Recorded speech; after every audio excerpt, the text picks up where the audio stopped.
Agora, nós vamos receber aqui no palco uma convidada, nossa primeira convidada do Grande Encontro 2021. Ela é doutora em administração, professora, palestrante, autora dos livros, olha lá, Educação e Empreendedorismo Social, Não Manual de Empreendedorismo, Quando me reinventei e ainda não temos respostas. Tudo é best-seller. A gente não perde tempo, não. E ela está aqui no Grande Encontro para proferir a palestra Desaprender e Reaprender, Desafio das Pessoas e Organizações. É com muita alegria que o Grande Encontro recebe em seu palco Maria Flávia Bastos. Luiz, tudo Maria bem com Flávia, você? que bom te ter aqui de volta. Realmente prestigiando a UBQ, trazendo a sua expertise, seu conhecimento, seu talento para tornar o nosso evento ainda mais disputado. Olha, ou não é? alegria e honra minha. Entrei de máscara, viu, gente? Porque eu acho que qualidade também é gentileza com quem a gente convive. É isso aí, a gente segue adotando esse cuidado, né? Exatamente. Maria Flávia estava acompanhando. acompanhando. A máscara aqui, viu? É isso aí, dobrou bonitinho, porque assim bonitinho, que manda, né? coloca no bolso, porque é isso. Porque na hora de sair do palco já coloca a máscara de novo. Empatia, gentileza, amorosidade, afeto são as coisas mais bacanas que alguém pode oferecer. Tá vendo por que eu vou ficar de olho, vou assistir ali de camarote a palestra? Seja muito bem-vinda. Maria Flávia, o palco é todo seu. Seja bem-vinda. Obrigada, gente. Queria só pedir a gentileza de já colocarem para mim a nossa apresentação, mas, de novo, é uma honra, uma alegria, um prazer poder falar sobre um tema tão interessante que é esse aprender, desaprender ou, às vezes, ter que jogar fora vários conceitos que a gente achava, porque não é preconceito, não. Aquilo que está dentro de você, já preso, é conceito, para poder se abrir para reaprender. Então, eu queria começar essa conversa com vocês. Não estou conseguindo passar, o que será? Pronto. E dizer que essa fala nem é minha. É de um futurólogo americano chamado Alvin Toffler, que disse o seguinte, o analfabeto do século XXI não vai ser aquela pessoa que não consegue ler ou escrever, mas aquela pessoa que não consegue aprender, desaprender, para novamente se libertar e aprender coisas novas. Mas é muito comum, aliás, é humano que a gente julgue. A maioria das pessoas, eu escuto isso em empresas, eu dou palestras e aulas no Brasil inteiro, e uma das coisas que a gente mais escuta do outro é a sensação, as pessoas têm isso na sua voz, né? As pessoas têm isso na sua fala, sobretudo as falas de poder, elas sempre têm uma receita. Elas sempre acham que resolveriam melhor do que as outras pessoas. Será? O problema é que nem sempre a gente está atento àquilo que está à nossa volta. Aliás, tem muita gente que não está atento nem a si próprio. O que dirá estar atento às outras pessoas? Para isso, eu trouxe uma história muito interessante. É uma campanha publicitária, mas que eu acho sensacional para que vocês vejam e para que vocês, junto comigo, se posicionem e pensem. Será que eu estou atento a tudo que está acontecendo comigo? Vamos lá dar uma olhadinha nesse vídeo. Engraçado, eu não estou conseguindo mover, pessoal. Eu não estou conseguindo. O passador, o Luiz já disse, né? Ao vivo. Não estou conseguindo, queridos.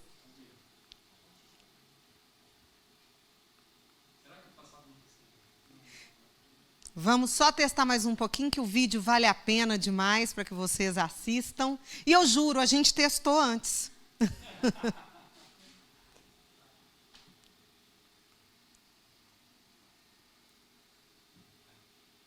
Então, agora sim, vou passar esse vídeo para vocês.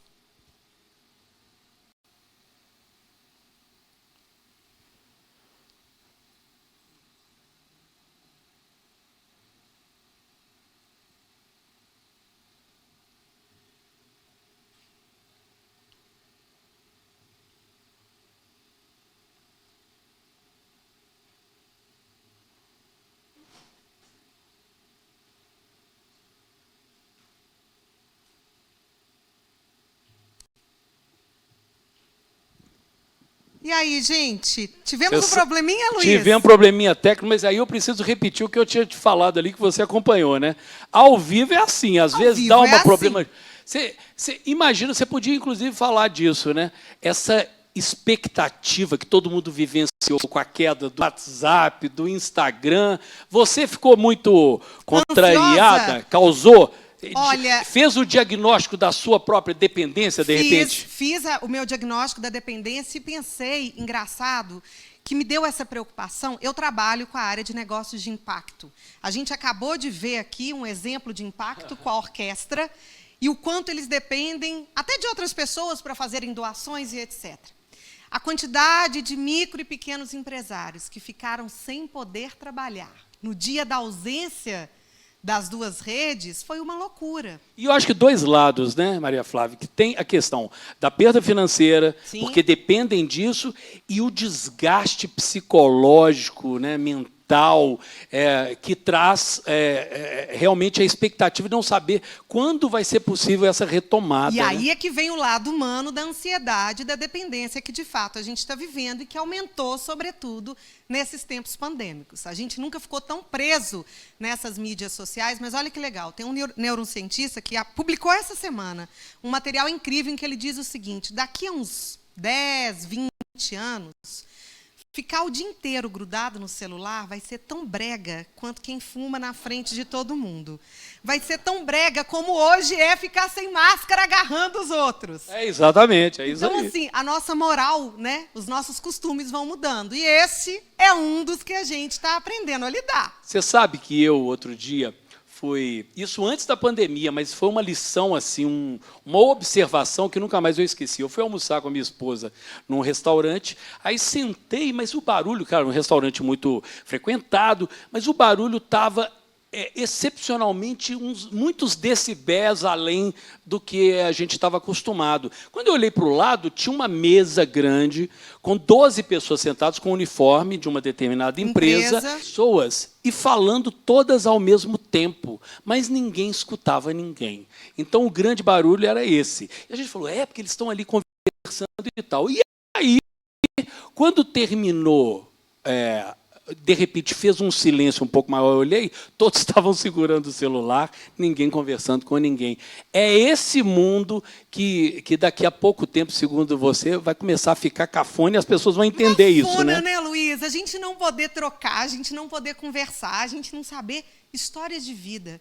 Eu acho que a maior qualidade que tem, assim, se você quer fazer qualidade na sua empresa, escute a história de vida de quem trabalha com você. Não é? Não trata como mais um, né? Eu sou do RH. Você não é o RH, você é a história de vida que te trouxe até aqui. Eu adoro citar o Rubem Alves, né? Porque ele fala aquela máxima de que tem muito curso de oratória, mas deveria ser lançado um curso de escutatória. Escutatória, porque o povo está escutando pouco. Gente, como estamos? Conseguimos? Mas e o prazer de poder conversar com você aqui? Ah, que delícia. Mas é isso. A gente fala ao vivo, a gente conta, inclusive, coisas pessoais.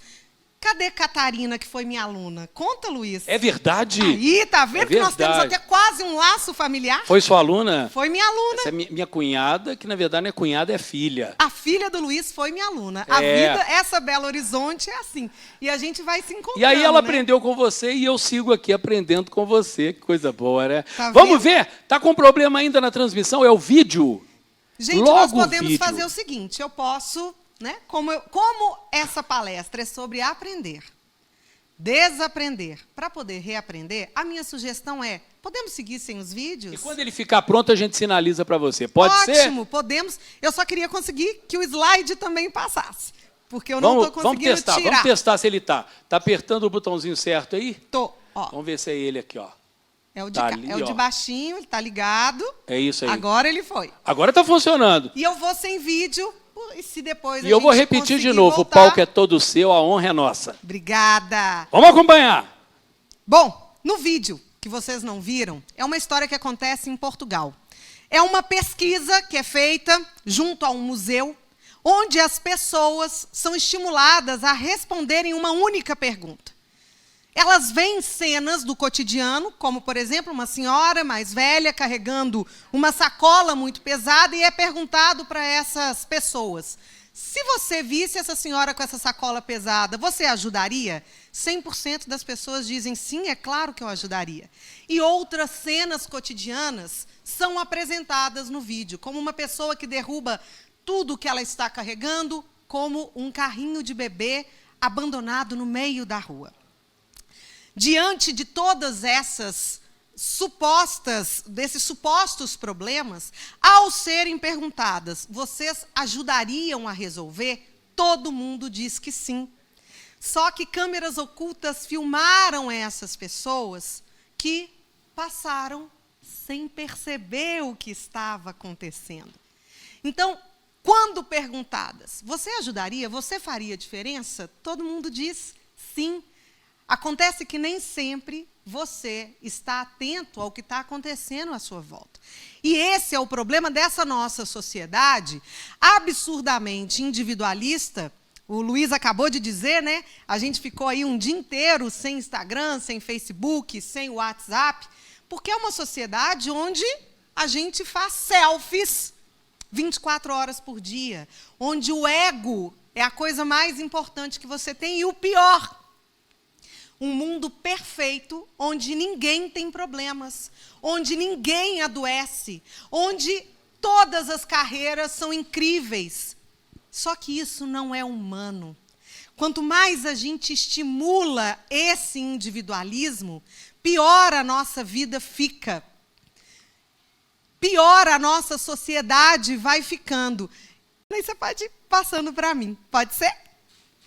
Para passar o slide, já que eu não estou conseguindo passar por aqui. Só para a gente ter uma noção, pessoal, a gente recebe em torno de 5.000 mensagens por dia. A grande maioria dessas mensagens é para dizer o quão incompetente você é. Você precisava de mais um MBA, você precisava de fazer dieta, você precisava fazer corrida de rua, tomar suco verde, ultimamente ivermectina. Enfim, é uma série de regras que vão te dizendo o quão ruim você é. E é preciso que vocês não acreditem nisso. É preciso que a gente entenda que o jogo da vida é muito mais profundo do que isso. Aliás, essa é a capa de um jogo infanto-juvenil vendido nas principais casas de brinquedos desse país.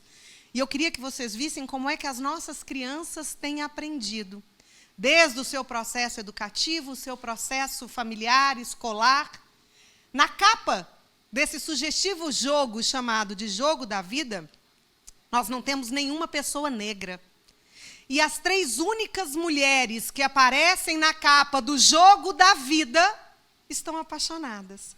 O dia que eu estou muito esperançosa, muito tópica, eu tento acreditar que a mocinha de vestido amarelo com flores na mão é uma florista que acabou de abrir o próprio negócio. Aí eu caio na real e descubro que não! Ela é mais uma mulher apaixonada, porque é como se a única imagem que nós temos, aliás, Hollywood adora fazer isso, né? A mulher de sucesso, a grande executiva, ainda que vista Prada, é o diabo.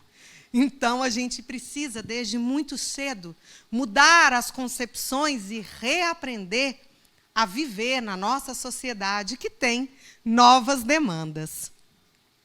Belo Horizonte, cidade onde eu nasci e moro, sediou o primeiro casamento sologâmico do Brasil.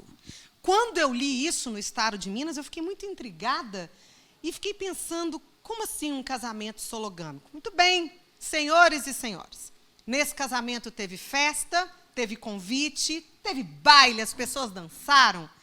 A grande diferença do casamento tradicional é que a noiva poderia ser um noivo, mas a noiva casou-se com ela mesma.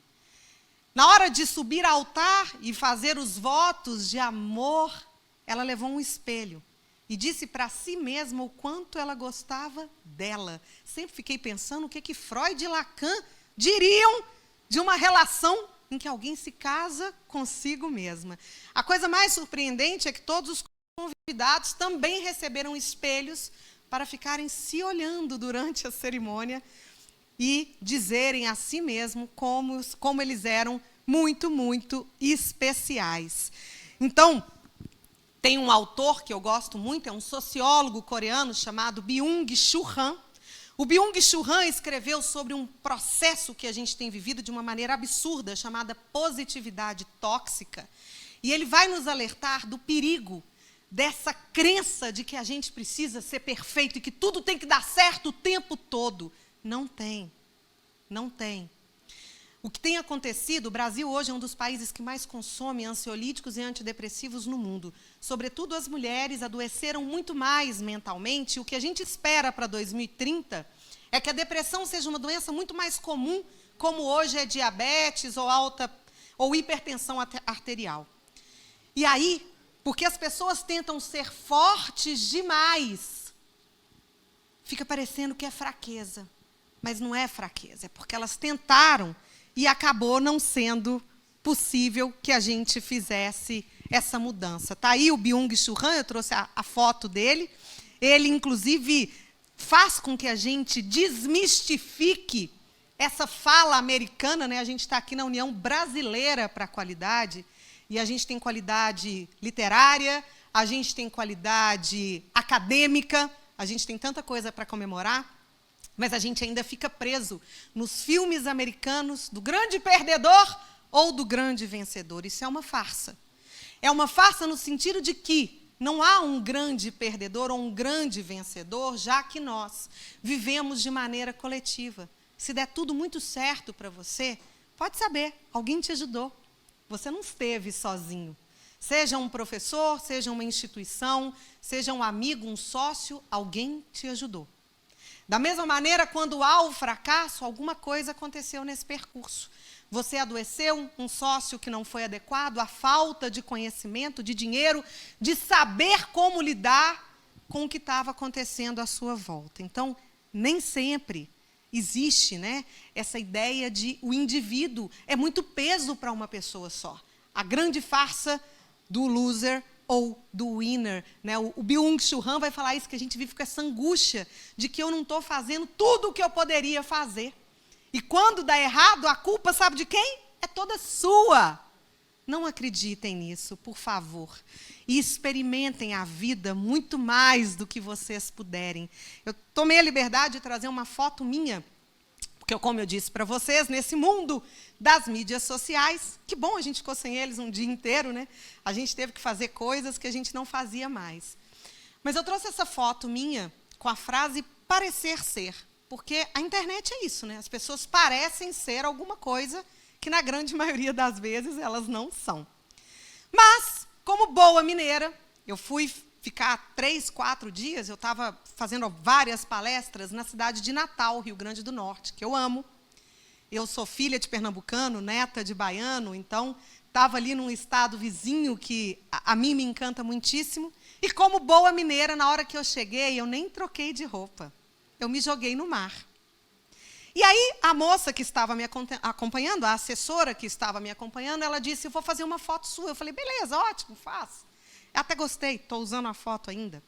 Mas eu quero dizer que a gente teve um dia de folga nessa maratona de trabalhos e, obviamente, fomos passar o dia numa praia.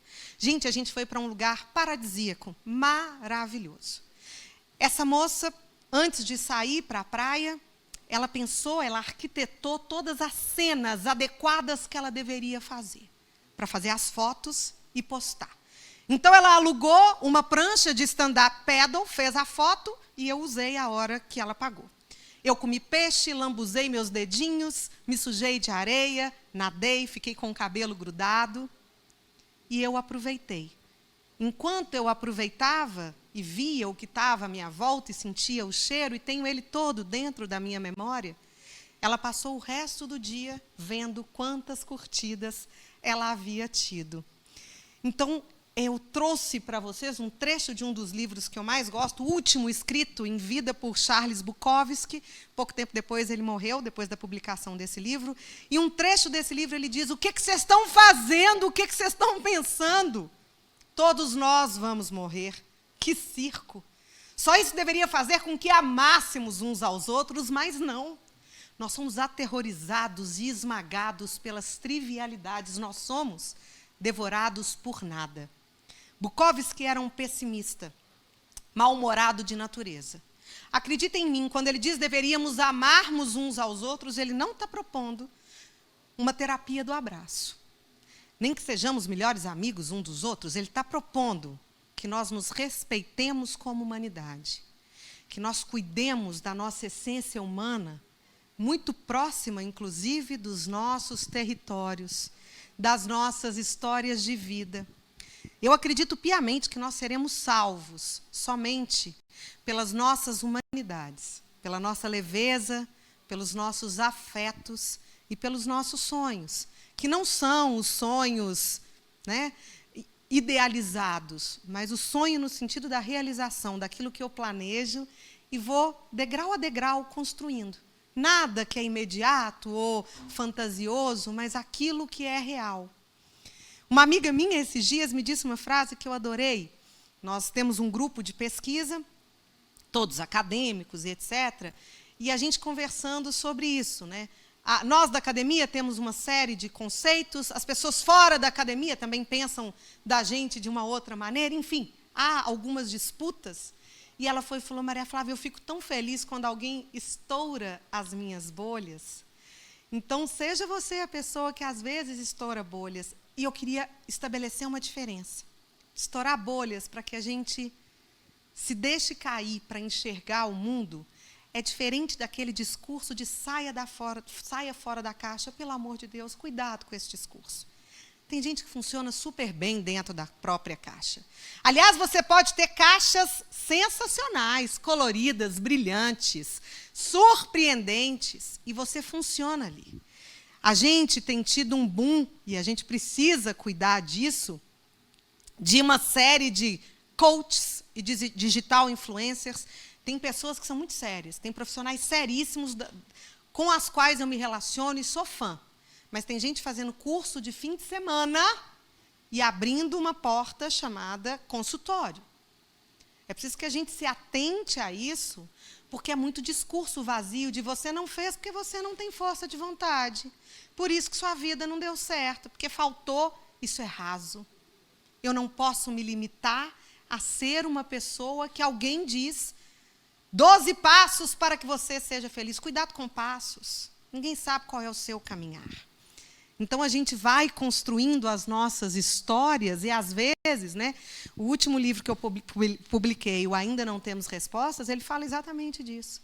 Nós ainda não temos todas as respostas, ainda bem, porque como humanidade, como sociedade, a gente precisa continuar criando perguntas, porque elas nos fazem mais humanos, para que a gente possa, quem sabe, dar retorno a velhos problemas. Não vou passar o vídeo que eu tinha separado aqui para vocês. Ok, gente? Ou vocês querem que eu tente? Vamos tentar? Então, vamos tentar. Eu topo. Eu separei um vídeo que também é uma campanha muito bacana, que mostra essa relação, né? Da gente vivendo numa nova tecnologia, a gente vivendo com novas possibilidades, mas mantendo a essência humana. Vamos tentar.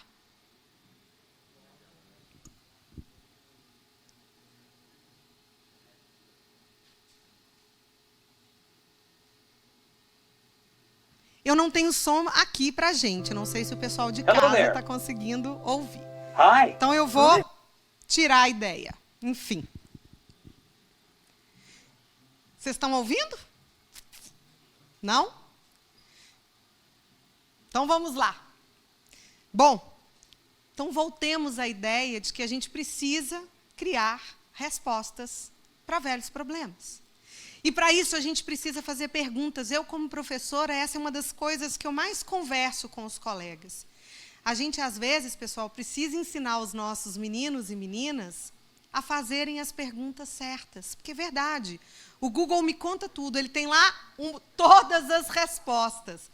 Mas, se eu não souber fazer a pergunta certa, não necessariamente me aparecerão as respostas adequadas. E mais, quando eu faço uma pergunta para o Google, ele ainda me retorna com um monte de fontes diferentes. Qual ou quais as fontes eu devo confiar? Então, é preciso que a gente, como humanidade, prepare nossas crianças, nossos adolescentes, nossos adultos, nossas empresas, para que elas se renovem de tal maneira, para que elas repensem a sua maneira de ser, de agir e de pensar, para que a gente não tenha como as ideias distópicas de ter que ir embora para Marte, porque aqui não deu mais. Então, que a gente não precise viver as distopias que o cinema propõe. Que a gente possa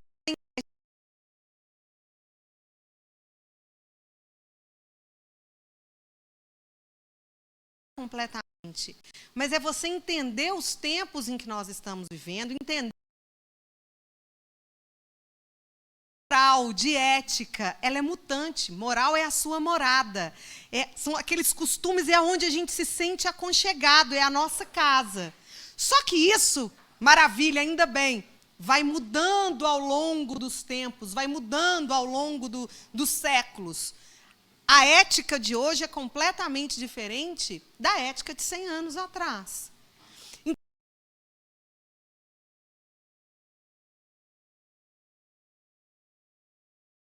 A gente tem uma prima irmã dela que é a flexibilidade. Até coloquei uma foto minha aí, fazendo ginástica em casa, nesses tempos em que a gente ficou mais preso. E aí, até a foto mostra aí o meu pescoço, né? Eu acho que ela é a melhor definição da falta de flexibilidade. Quando a gente não tem o corpo flexível, ele vai doer. Sabe quando você acorda, que deu um jeito no pescoço, que está tudo travado? Então, é a mesma ideia. O perigo da inflexibilidade do corpo é que ele se transforme em inflexibilidade da alma, inflexibilidade do seu comportamento, inflexibilidade de se transformar numa pessoa dura, de uma pessoa que não tenha fluidez, de uma pessoa que não sabe escutar as próprias dores e as dores das outras pessoas. Então, quem não cede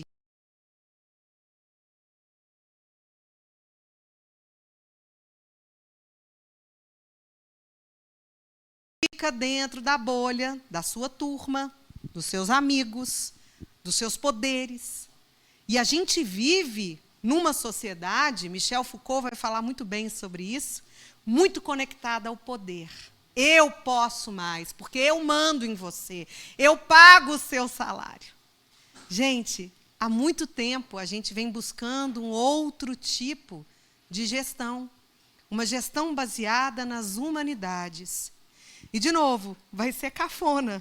Quem quiser continuar exercendo o poder dessa maneira tão desigual, tão sem escuta, tão soberba, tão cheia de si.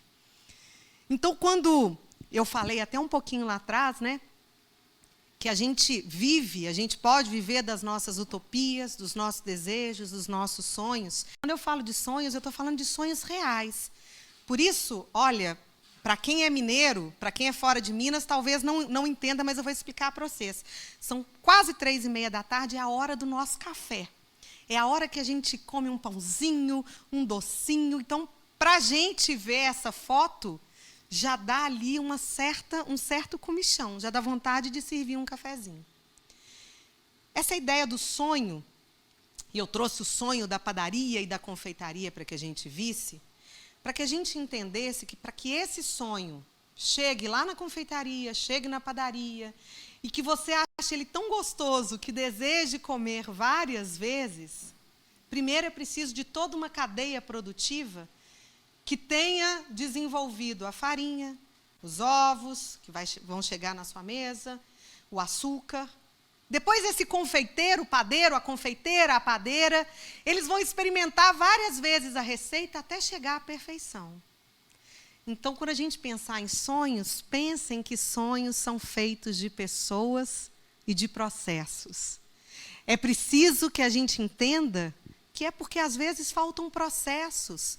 É porque faltam respeito às pessoas que os sonhos não se realizam. Não é porque você não teve competência, mas porque não houve escuta, porque não houve troca. Noah Yuval Harari, um dos best-sellers desse mundo todo, ele fala para tanta gente, escreveu o Homo Deus, os 21 conselhos para o século XXI. No início da pandemia, ele lançou gratuitamente, a gente pode fazer download gratuito, foi aqui no Brasil pela Companhia das Letras, ele lançou uma espécie de um ensaio em que ele diz: faltam líderes para dar conta do mundo que a gente tem. E lá atrás, quando ele lançou esse ensaio, ele disse: a gente só vai chegar rapidamente a uma vacina porque todos os cientistas do mundo estão se desdobrando na resolução de um mesmo problema. E foi o que aconteceu. Nós, num tempo considerado recorde, a gente tem passado por uma série de estudos no mundo todo, e isso tudo tem sido divulgado, tem sido partilhado, e a gente está vendo os resultados porque há partilha, porque há troca. Então, gente, para sonhar, para a gente criar alguma coisa, a gente precisa que ela se torne realidade, porque senão ela vira angústia, ela vira frustração, ela vira não realização. Novamente, eu digo a vocês, é preciso que vocês se escutem e que vocês não sigam tanto, né, os influencers, os coaches, mas se escutem. A pergunta que a gente tem que se fazer é: o que faz feliz o meu coração? Muitas empresas tomam suas decisões sabiamente a partir das estratégias, mas você que trabalha numa empresa para trabalhar com qualidade, para responder com qualidade, é preciso que você se pergunte se ali é o seu lugar e se aquilo faz bem ao seu coração. O que não faz bem para você vira... Eu tinha um médico que dizia isso, eu adorava. Ele dizia: vira tem que. Eu tenho que, e tem que te adoece. Tem que te dar dor de cabeça, né? Então é preciso que vocês se perguntem o que é importante, o que faz feliz o seu coração. Teve um homem que ele achava que o maior sonho da vida dele era ser rico. E 24 horas por dia ele pensava nisso, quase uma obsessão. O dia que eu for rico, eu vou fazer isso. O dia que eu for rico, eu vou fazer aquilo. Um dia, indo trabalhar e, obviamente, viajando com a ideia de ser rico, ele tropeçou numa pedra e caiu. O trupicão foi tão grande, tão forte, que ele resolveu tirar a pedra do caminho para que outras pessoas não se machucassem como ele. Só que quando ele pegou a pedra, não era uma pedra, era uma lâmpada mágica. E ele esfregou e de lá de dentro saiu o gênio forte e poderoso que olhou para ele e disse: você tem direito a um desejo. E ele disse: que sacanagem é essa, seu gênio? Em todas as histórias eram 3 desejos. Por que para mim foi um único só? E o gênio, muito esperto, muito conectado, disse a ele: porque nós estamos em crise. O número de desejos precisou ser diminuído e seja breve. Ainda hoje, eu participo da CPI das fadas. Super conectado. Mas, enfim. Esse gênio deu a esse homem o desejo e ele imediatamente pensou: vou pedir para ser rico. Só que aí ele lembrou da esposa. O sonho do casal era ter filhos. E eles não tinham conseguido isso naturalmente. Aí ele pensa: como é que eu chego em casa e conto para minha esposa que eu poderia ter pedido os nossos filhos e não fiz? Olha, sabe do quê? Onde come 2, come 3, come 4, vou pedir os meninos. Aí ele lembrou da mãe. Recentemente ficou cega de um problema raríssimo e ele fala que um filho vai dormir em paz, sabendo que poderia ter devolvido a visão à própria mãe e não o fez. É nessa hora que ele entende que ele não era movido por um, mas por 3 grandes sonhos. E aí, convicto, entendendo quem ele era e o que fazia feliz o seu coração, ele olha para o gênio e diz: seu gênio, eu desejo que a minha mãe possa ver os meus filhos comendo em pratos de ouro. Então, não tem qualidade, não tem criatividade se você não souber aquilo que você quer. Se você não souber quem é você, isso é empreender, isso é construir, isso é desenvolver. Então, se pergunte: quais são os seus sonhos, quais são os seus valores? O que você veio fazer aqui? Qual o legado que você vai deixar? E quando a gente fala de legado, um exercício que eu gosto muito de propor, sobretudo para quem trabalha em empresas, é você sempre se perguntar: o que as pessoas pensam de mim quando eu estou de férias? Porque sabe quando você tira férias, tem aquela pessoa super bacana que a gente ama? Quando ela está de férias, a gente fala: ai, gente, que saudade de fulano, de fulana. A gente fica com vontade de ligar, seja para contar a última fofoca, seja para contar alguma coisa. Sabe aquela pessoa que quando você não está bem, ela chega e fala, você não está bem hoje não, vamos lá embaixo, vamos tomar uma Coca-Cola gelada que você vai melhorar agora. Sabe essa pessoa? Quando ela está de férias, a gente sente falta. 100% do outro lado tem aquela pessoa que você chega para ela e fala, oi, tudo bem? E ela diz, aham. E é aquela pessoa que tumultua o lugar. É aquela pessoa que quando ela chega, todo mundo fica incomodado, todo mundo fica duro, todo mundo fica incomodado, todo mundo fica com medo. Quando ela está de férias, o que a gente pensa? Sejamos honestos. E o que a gente pensa? Gente, que leveza, hein? Que maravilha! A gente está em outubro e a gente diz, vamos fazer um amigo oculto logo, antes que eles voltem de férias. Não é assim? A gente já quer adiantar o Natal. Então, é preciso que você comece a pensar quem é você. E comece a pensar sobre o que te afeta. Eu acho que as pessoas que criam novas possibilidades para esse país são os grandes indignados e indignadas. É a indignação que nos leva a querer dar novas respostas. E o afeto, né, eu escrevi sobre isso, o afeto tem dois sentidos. O afeto no sentido da afeição das pessoas, das coisas, das ideias com as quais você se afeiçoa, e o afeto no sentido de afetar-se. De que maneira que você se sente afetado por ideias, por pessoas, por situações, e como isso te faz querer mudar o mundo. Quais são, ou como nós poderemos preencher os tantos vazios que nós temos na nossa sociedade? Como preencheremos os nossos vazios? O que a gente pode fazer para se adaptar? Para a gente aprender, desaprender e reaprender diante de tanta. Como é que a gente vai poder criar qualidade para isso? O Paulo Freire, que há menos de 10 dias completaria 100 anos, né? Estamos aí vivendo o centenário do Paulo Freire, ele disse isso. A gente não consegue viver sem utopias, sem esperanças e sem sonhos. Então, o nosso desafio diário vai ser o de aprender a fazer perguntas. E fazer perguntas, gente, você sabe que é um exercício de humildade?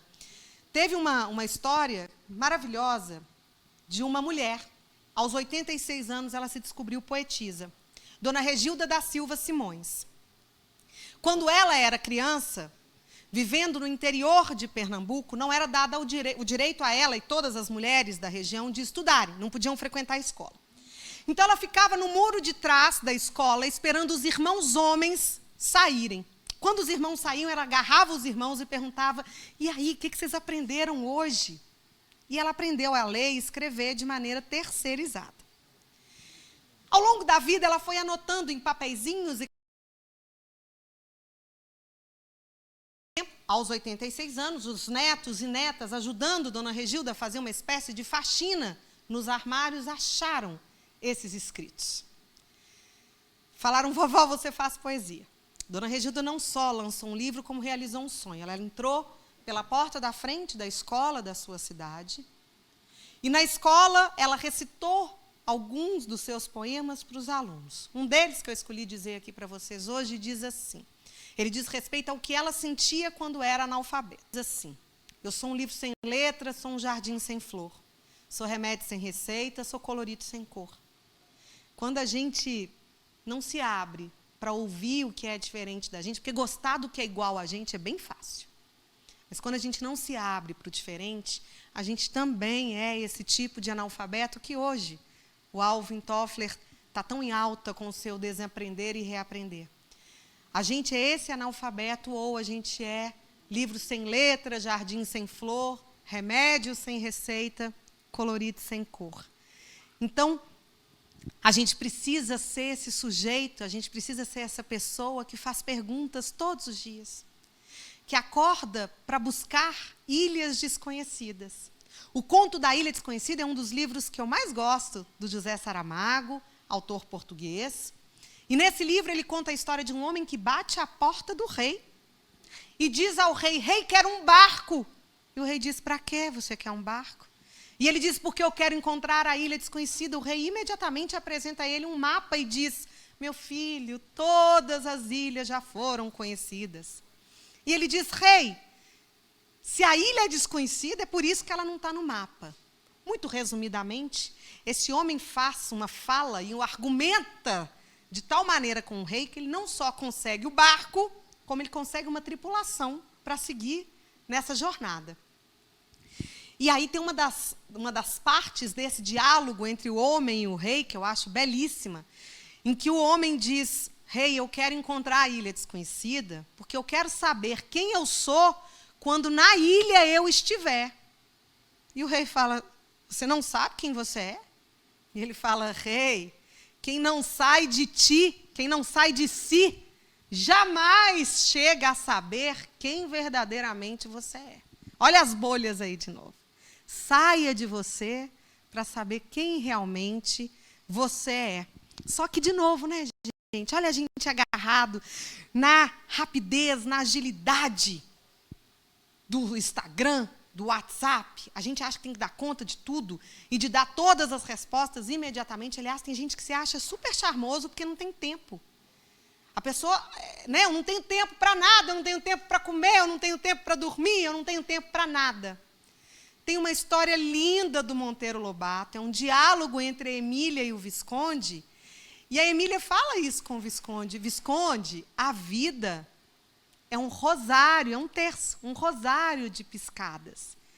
A gente vai piscando e a vida vai acontecendo. Você pisca e nasce, você pisca e anda, você pisca e ama, você pisca e cria filhos. Por fim, você pisca pela última vez e morre. Deixa de piscar. Então, que a gente possa aproveitar as piscadas que a vida nos dá, porque, né, o Caio Fernando Abreu que disse isso: tem dia que é salto alto, tem dia que é sandália havaiana. Tem dia que a gente está disposto a muito, tem dia que a gente não está dando muito conta, e tudo bem. Olha que alívio, tudo bem. Acho que a gente, com todos os desafios e dores que a pandemia nos causou, talvez ela tenha sido um tempo para a gente parar, para quem pôde aproveitar e pensar, se a gente pudesse repensar a nossa lógica, o nosso legado e o mundo que a gente quer refazer, que a gente quer tirar do meio do caos. E a gente precisa ter muita coragem para fazer isso. O Walter Ugumãe, outro autor que eu gosto muito, em um dos seus livros de crônicas, ele conta uma história, de contos, na verdade, não são crônicas, são contos. Ele mostra o diálogo entre uma mãe e um filho. E o filho fala muito entusiasmado: mamãe, me dá um cachorro. Não, porque vai te morder. Mamãe, me dá um gato. Nunca vai te arranhar inteiro. Mamãe, me dá um jacarezinho bebê. Óbvio que ela não deixou. Ele tenta todos os bichinhos e leva negativa a todos. Vai dormir muito triste e acorda de manhã ouvindo o canto de um passarinho. E ele procura, pensando: Deus ouviu as minhas preces e eu ganhei um passarinho. E não. Ele vai para a escola e o passarinho continua a cantar. Ele volta da escola e o passarinho está. Até que ele olha para a mãe e entende: mamãe, seu medo era tão grande que o passarinho veio morar dentro de mim. Então, meu pai mesmo dizia uma frase que eu gostava muito: eu sou muito medrosa, cheia de alguns medos. E quando eu falava: pai, mas eu não vou, porque eu tenho medo. E ele dizia: minha filha, quem tem medo de morrer, tem medo de viver. Então vai, enfrenta, vai. E aí, quando eu estou com muito medo, eu penso nisso. Por isso que, já chegando ao fim da nossa conversa, eu pergunto para vocês: senhores e senhoras do mundo, vocês têm domínio do seu domínio? Vocês têm noção da capacidade transformadora e única que tem de mudar a realidade do mundo que a gente vive? Porque o futuro está super inquietante, né? Está cheio de interrogações.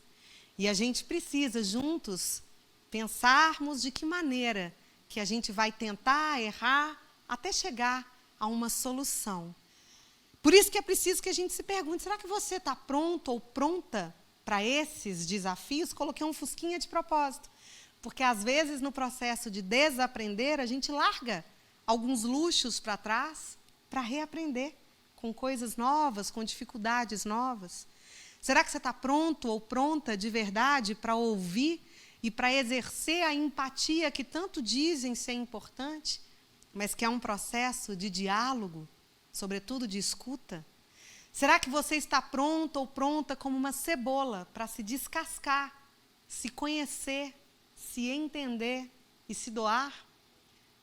Porque, como diz o Chico Buarque, né? Há de haver algum lugar, talvez um confuso casarão, onde os sonhos serão reais. Então é possível, porque o inferno dos vivos será. Se existe um inferno, é aquele que já está aqui, muito pior. O inferno no qual nós formamos juntos. Existem duas maneiras de sair do inferno. A primeira é muito fácil para a maioria das pessoas, que é se acostumar com ele de tal maneira que você esquece que está vivendo dentro dele. A segunda é difícil porque ela exige aprendizagem contínua, que é saber, dentro do inferno, reconhecer o que e quem não é inferno e abraçá-lo e, junto dele, abrir espaço para o novo. Eu espero que vocês se encontrem seus territórios e juntos busquem a qualidade que deveria ser aquilo que é bom para todo mundo, aquilo que é humano, aquilo que é sensível, aquilo que se baseia no afeto. Uma ótima tarde e muito obrigada a cada um e cada uma que estiveram